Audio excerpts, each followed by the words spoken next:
One's ready. One's ready. Go! So you guys are going into Special Warfare Assessment Selection. It is an attributes-based selection model. What does that mean? Guys, are we running right now to get fitter? Are we practicing running? Practicing. I can't freaking... So there's a holistic picture that we're looking for. The instructors are giving you input, and we're expecting an output. And everything is for a reason. If you guys haven't heard my spiel yet, everything that we do, every single exercise, has a connection to the job that you're trying to do.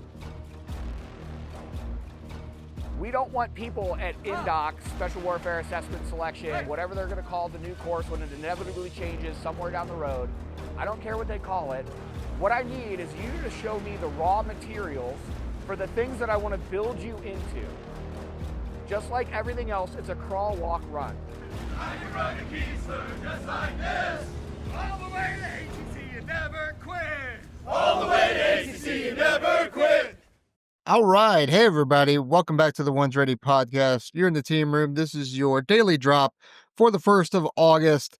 This is the second time I'm doing this because I recorded the entire thing and then went to go edit it, and this program told me there's no audio attached to this. So I spent, 15, 20 minutes or whatever it was recording it, and got nothing to show for it. So I'm going to try it again. And this time I know it's recording. It was recording last time too, but apparently the microphone wasn't plugged in all the way. So let's learn there. All right. You guys keep hearing it, and I'm going to keep ramming it down your throat.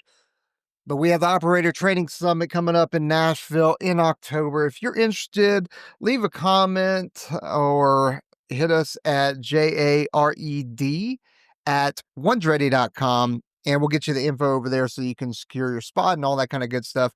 What it is, though, is kind of at the beginning of this video, you should have seen kind of a 1-minute sizzle video or whatever you want to call it that shows you the kind of things that we're going to be doing, running, rucking, mobility, calisthenics, nutrition, attributes, that kind of stuff. So we'll have one day on land, and then on the second day, we're going to be in the pool. So we're going to spend about 10 to 12 hours in the pool doing freestyle, finning, underwater,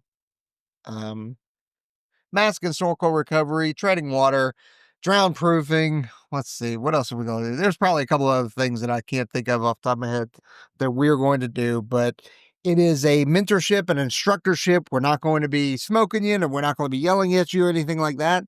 That is, that can be provided by other people. So we just want to prep you the best you possibly can for the pipeline. You can be a minor. So if you're just going to need your parents' signature, and then there is no fitness level requirement.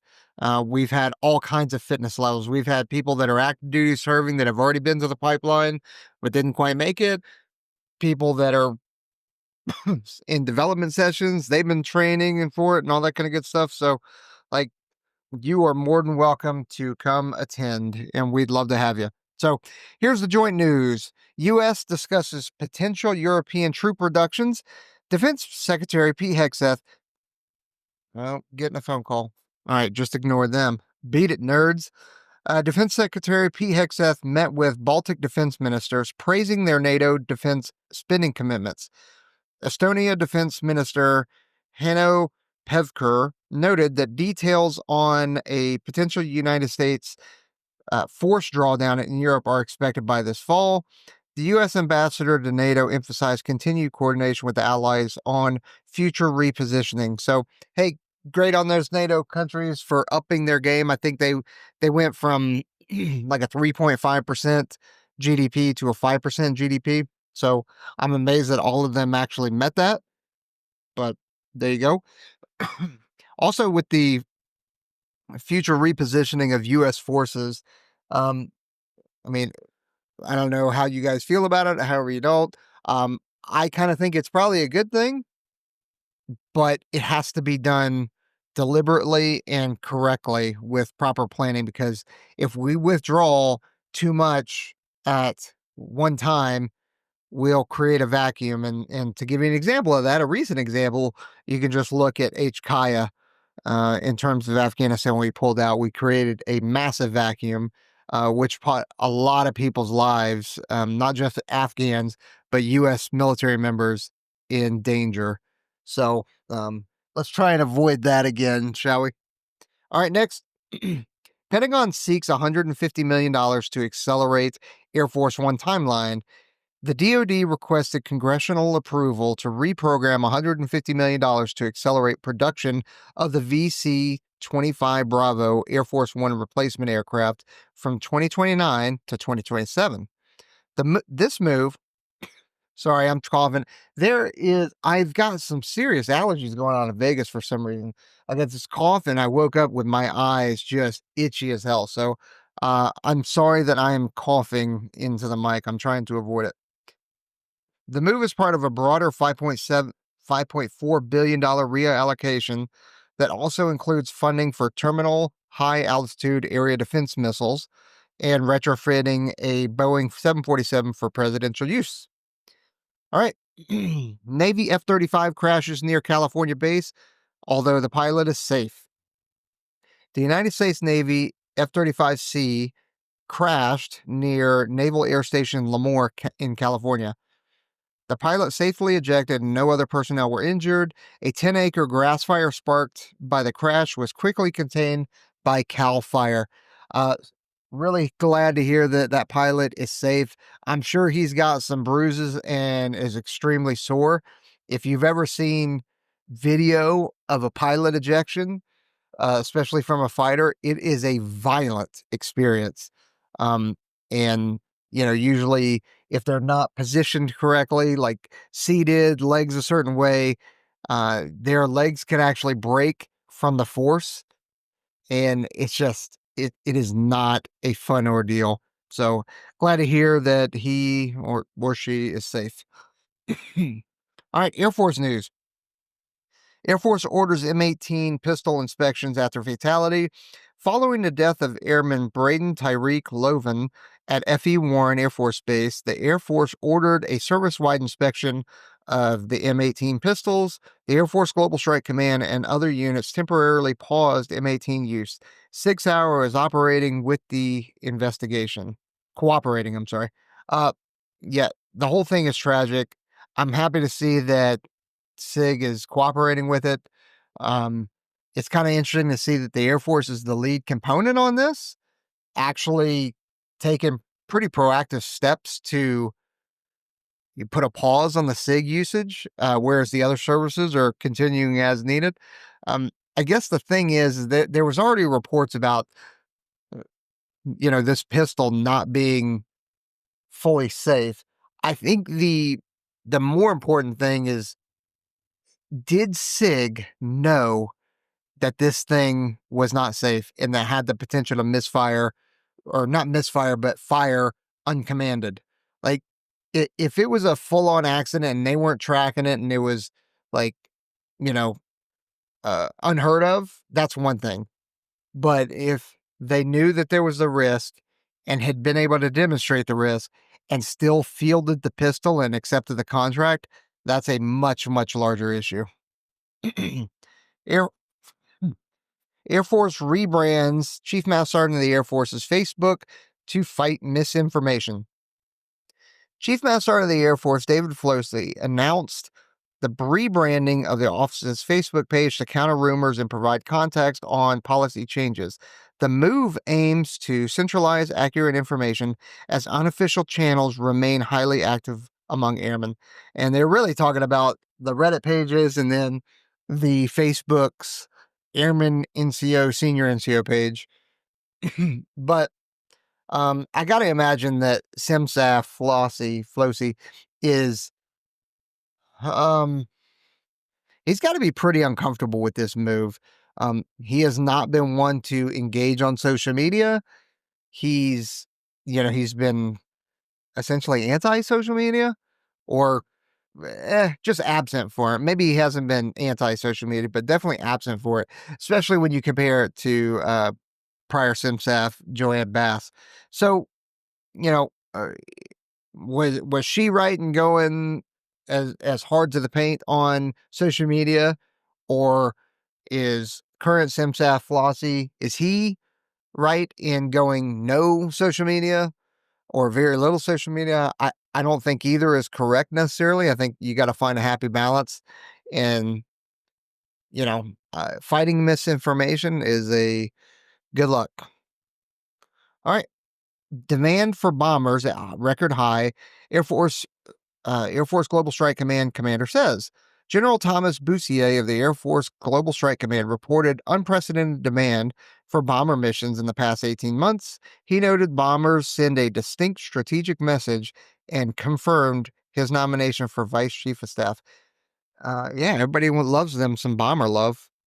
I've been I mean, I've obviously worked with B2s, but I've got a lot of time working with B1s, and honestly, they're pretty awesome. I really enjoy working with B1s. So, yeah, I'm not surprised that there's been a high demand for them.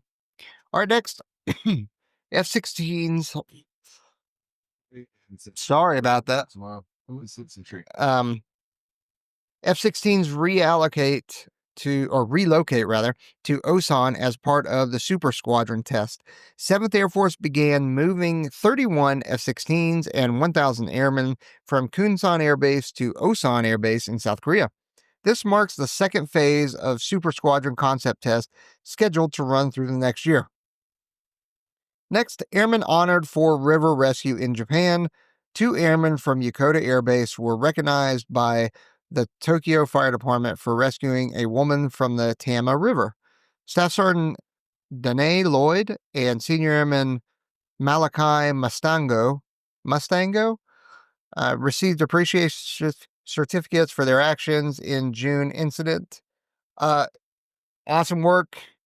Super happy for you guys. So kudos to that. And if you know this NCO and this senior airman, have them reach out to us or shoot me their contact info, and we'll get them some merch sent out.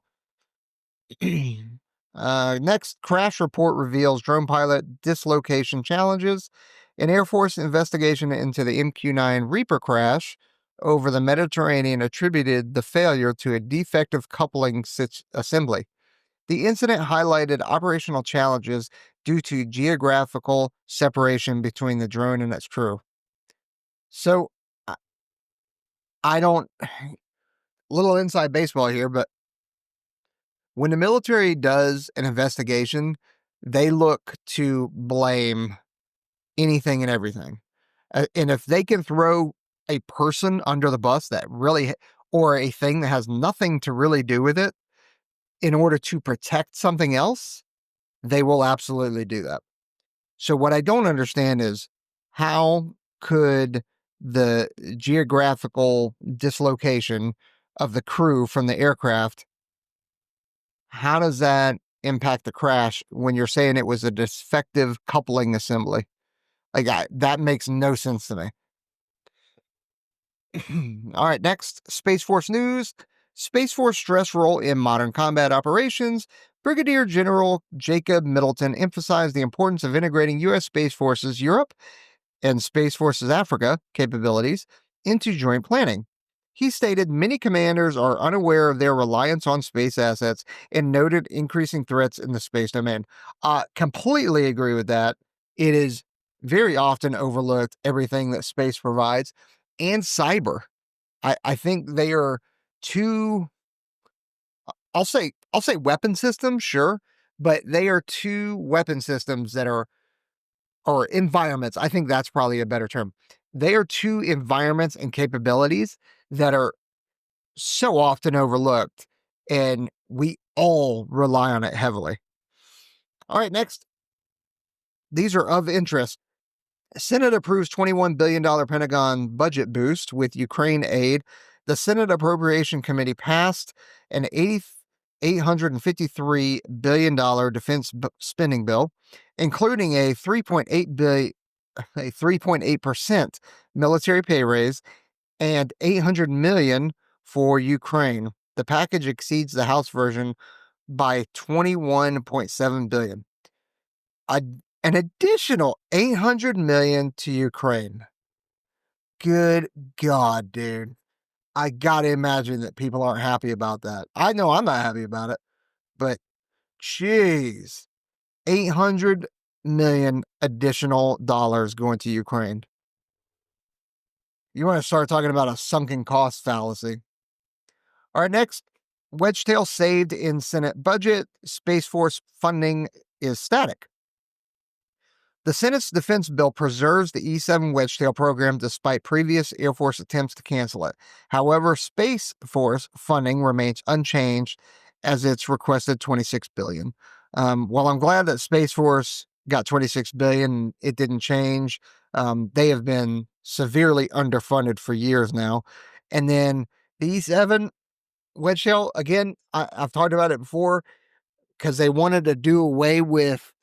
They canceled the E-7 initially because they said, hey, we can do it with space-based, assets. But they're not in space yet, right? So it's a timeline thing. Can we get it into space before we could field the E-7? If the answer to that is yes, then maybe you don't do the E-7. If the answer to that is no, then you have to do the E-7 because we need that airborne command and control. Next, Fort Huachuca may host new Space Force mission.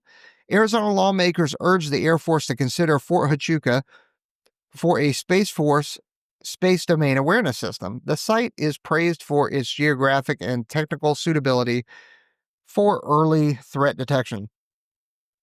Next, Pentagon weapons testing nominee prioritizes automation.